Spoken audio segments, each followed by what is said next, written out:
దేవుని మాట కార్యక్రమానికి ప్రతి ఒక్కరిని ప్రేమపూర్వకంగా ఆహ్వానిస్తూ ఉన్నానండి. దేవుని పెట్ట ప్రతి ఒక్కరికి వందనాలు. దేవుడు ఒక్కసారి మనల్ని ఆశీర్వదిస్తే అది ఎన్నటెన్నటికీ ఆశీర్వాదకరంగానే ఉంటుంది. ఎందుకంటే దేవుడు ఒక్కసారి మనల్ని ఆశీర్వదించిన తర్వాత ఆశీర్వాదాన్ని ఎవ్వరూ కూడా ఆపలేరు.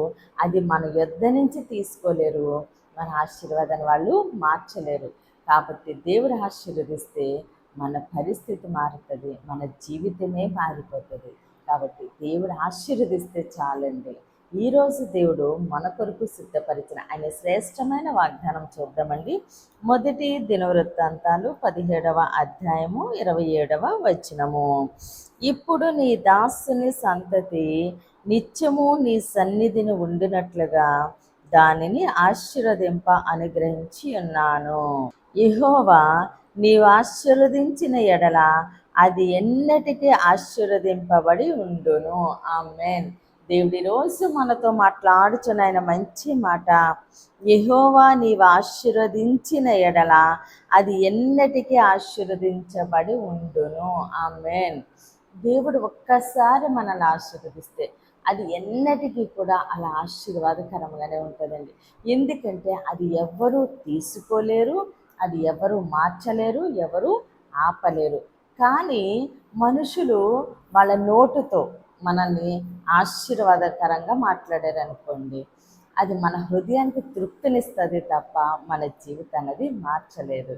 అలానే ఎవరైనా మన పరిస్థితిని బట్టి వాళ్ళు శపించినట్లు, దూషించినట్లు, హింసించినట్లు వాళ్ళు మాట్లాడుతున్నారనుకోండి, మనము అయ్యో వీళ్ళు ఎలా మాట్లాడారు, మన జీవితంలో అది జరిగిపోతుందేమో మనం భయపడతాం. కానీ దానివల్ల కూడా మనకి ఏది జరగదండి. ఎందుకంటే మనల్ని ఆశీర్వదించేది మన దేవుడే.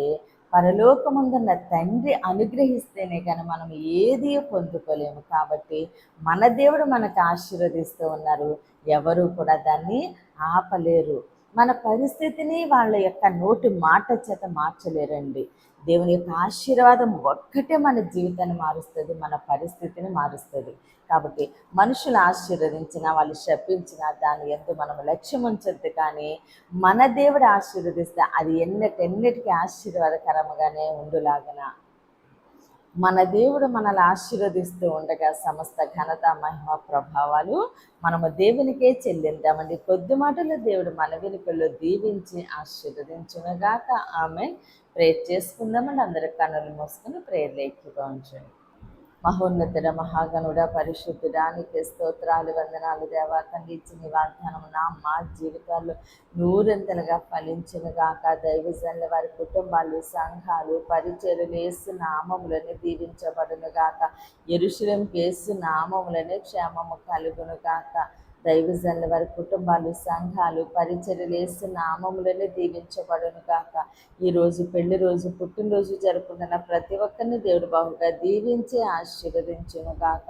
దేవుని మాట పరిచర్యలో పాలిభాగస్తులే భారం కలిగి ప్రార్థన చేస్తున్న ప్రతి ఒక్కరిని దేవుడు బహుగా దీవించి ఆశీర్వదించునుగాక. అనారోగ్యంతో ఉన్న బిడ్డలకి యేసునామములో సంపూర్ణ స్వస్థత, విడుదల కలుగునుగాక. ఎగ్జామ్స్ రాస్తున్న ప్రతి బిడ్డకి యేసునామములో గొప్ప విజయము కలుగునుగాక. యవ్వన బిడ్డలకి యేసునామములో మంచి భవిష్యత్తు కలుగునుగాక. అయ్యా, ప్రతి ఒక్కరిని నీ చేతులకు అప్పగిస్తూ చిన్న ప్రార్థన పాదసని చేర్చుకోమని యేసుక్రీస్తు అతి పరిశుద్ధ నామమున బ్రతిమాలి వేడుకున్నాం మా తండ్రి. ఆమేన్, ఆమేన్, ఆమేన్. దేవుడు మిమ్మల్ని, మీ కుటుంబాన్ని దీవించి ఆశీర్వదించునుగాక. ఆమేన్.